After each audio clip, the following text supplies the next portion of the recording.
Magandang araw mga kaibigan. Bigyan natin ngayon ng opinion, reaction itong post ni Teo Moreno. Sabi lang niya, Diyos ko Lord, BBM. Isinare ni Teo Moreno ang post ng Bistado Na. Sabi ng Bistado Na post, replace it. Screaming, don't involve us.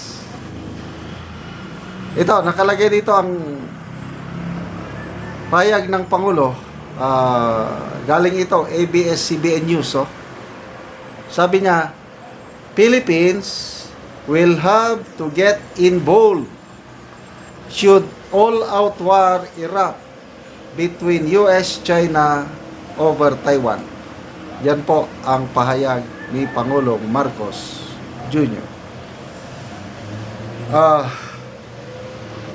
Noong kanyang SONA, July 28, binanggit niya yan na ang foreign policy ng Pilipinas is still the same. Sabi niya, we are friends to all, enemy to no one. Wow, ang sarap pakinggan. Noong umpisa, sa kanyang administrasyon, okay pa naman siya Di ba, ang una niyang binisita, China. No. So, sabi ko, maganda ito. Kasi China ang unang binisita Tapos, mamaya, binisita rin niya ang US. So, okay to.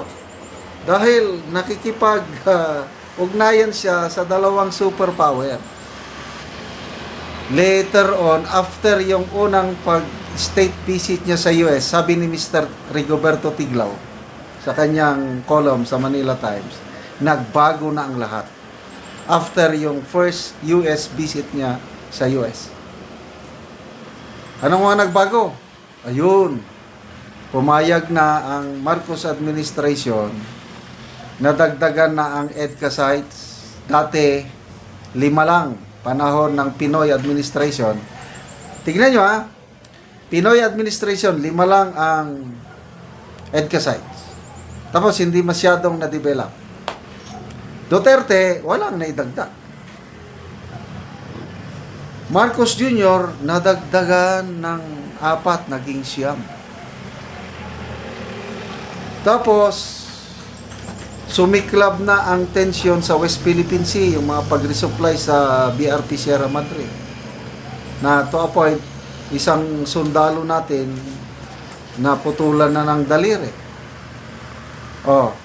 Nung hindi na makaya ang tensyon, nagkaroon ng secret agreement na hanggang ngayon, hindi nila binubulgar. Ano yung secret agreement? Ayun. Medyo tumahimik na yung BRP Sierra Madre. Siguro, tuloy-tuloy na ang resupply ka lang. May kapalit. Ano yung kapalit na yun? Hindi natin alam. And then, yun na nga, lalo na nung panahon ng Biden administration, grabe na ang hanggang ngayon.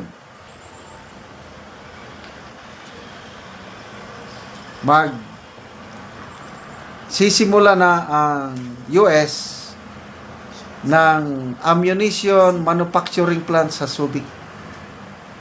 Dito na gagawin ng mga Amerikano ang kanilang bala gamit pandigmaan. Tapos, dinadagdagan na ang mga missile system ng US sa Pilipinas. Mga unmanned weapon system, dinadagdagan na. So, anyway, mabuti naman at naging transparent ang Pangulo. Sinasabi niya na maghanda na tayo kasi wala tayong magagawa. We are forced to get involved once na nagkagera yung dalawa. Ang tanong, bakit kailangan mong makilahok sa gera na wala naman tayong pakialam sa sigalot ng US at China over Taiwan? Maliban lang sa mga OFWs natin doon. Sapat na bang dahilan na porke mayroon tayong mga OFW doon is makikipagyera na rin tayo? To me, it's not. Ang mga ibang bansa, meron din silang mga citizens sa Taiwan. Hindi naman sila nakikipaggera. Itong kalapit bansa natin sa ASEAN, meron silang sigalot sa China, kaya lang hindi naman, lalo na sa teritoryo, hindi naman nauwi sa bangayan.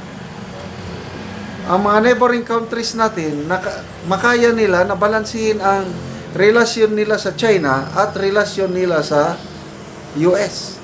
Ang problema sa atin, masyadong itong administrasyong ito, masyadong dumikit sa US. Tapos sinasabi pa na wala daw tayong kalaban. No way. Once nga dumikit ka sa US, makakalaban mo talaga ang China. Kaya humanda na po tayo. Kaya tama yung sabi ni VP Sara, God save the Philippines. Sana hindi pa mangyari kaagad-agad yung giyera ng US-China over Taiwan. Kailan sa kinakaharap, darating at darating yan. Kasi nagsabi na ang China na gagawin niya lahat para ang Taiwan maibalik niya sa kanyang poder. It's an open secret. Kung kailan gagawin ng China, hindi natin alam. Kaya nga, nandito na ang mga gamit ng US panggera. Kasi ang magiging staging point nila, Philippines. Dahil napakalapit natin sa Taiwan. So tayo na ngayon ang proxy. Tayo ang nasa front line.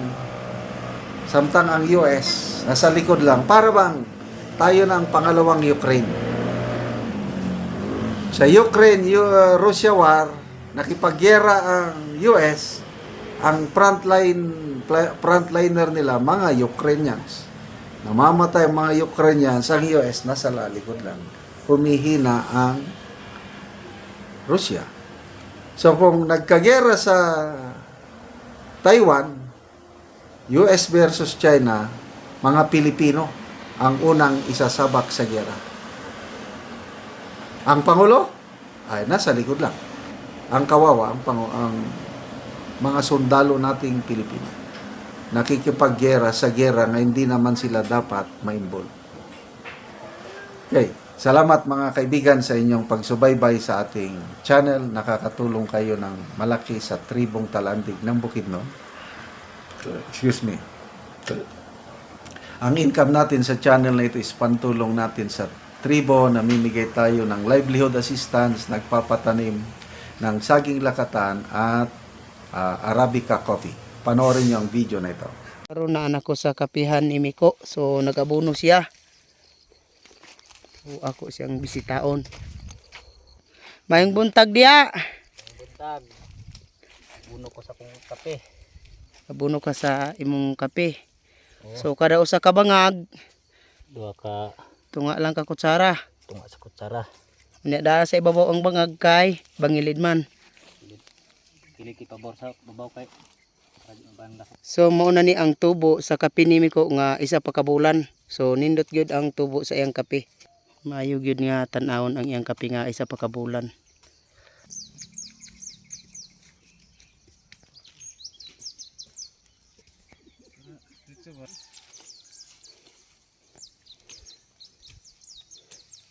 Complete og urea ang gigamit nga abono ni Miko.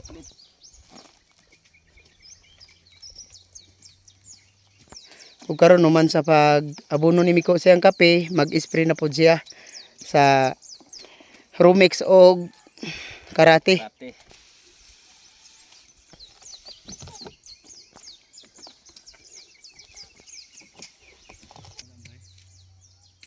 Salamat sa Ginoo. Aning suportar aning kape. Oo.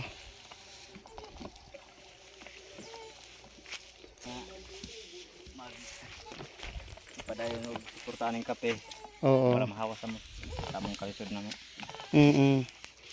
So salamat kaayo. Salamat kayo sa Ginoo. Oo. suportahan ng kape. Oo. So kining nagpasalamat si Miko sa Ginoo ug sa nakatan-aw sa video sa YouTube sa inyong pagsuporta kay kining iyang kape 420 ni tanan, so makahawas na anis kalisod si Miko.